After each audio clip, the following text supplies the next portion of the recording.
In today's video, I'm going to teach you how to fix can't insert new cells in Excel and manage the rows limit. If you've ever tried to insert a new row or column in Excel and seen an error saying you can't insert new cells, it usually means your worksheet is already using all the available rows or columns, or there's data or formatting blocking the insertion. Let's walk through how to fix that in a clear, simple way. First, open the Excel file where you're getting the error. Try to insert a new row or column the way you normally would. When the error appears, that confirms we're dealing with a limitation in the sheet, not just a random glitch. The main idea is that Excel has a fixed number of rows and columns. If something, even invisible formatting, is occupying space all the way to the bottom or far to the right, Excel won't let you add more. So we need to clear out what you don't actually need. Start by pressing Ctrl+S and N on your keyboard.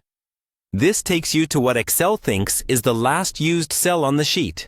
If that cell is far below or to the right of where your actual data ends, it means Excel is treating a huge area as in use, usually because of formatting, formulas, or stray values.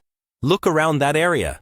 If you see any data, formulas, or formatting you don't need, select those extra rows or columns. A good approach is to click the row number just below your real data, then press Ctrl+Shift+down arrow to select all rows down to the bottom of the sheet. Then right-click and choose Delete, not just Clear Contents. Deleting rows and columns actually removes them from the sheet structure, which is what frees up space. Do the same for columns to the right of your actual data. Click the first truly empty column header next to your data. Press Ctrl+Shift+right arrow. Then right-click and choose Delete. Again, avoid only clearing contents, because that leaves the formatting behind, and Excel still treats it as used. Once you've deleted the unnecessary rows and columns, save your file, close Excel completely, and then reopen the workbook. This refresh helps Excel recalculate the used range. Now try inserting a new row or column again. You should find that the error is gone and you can insert new cells normally. If you still have issues, repeat the process and double-check that you really deleted, not just cleared, those extra areas.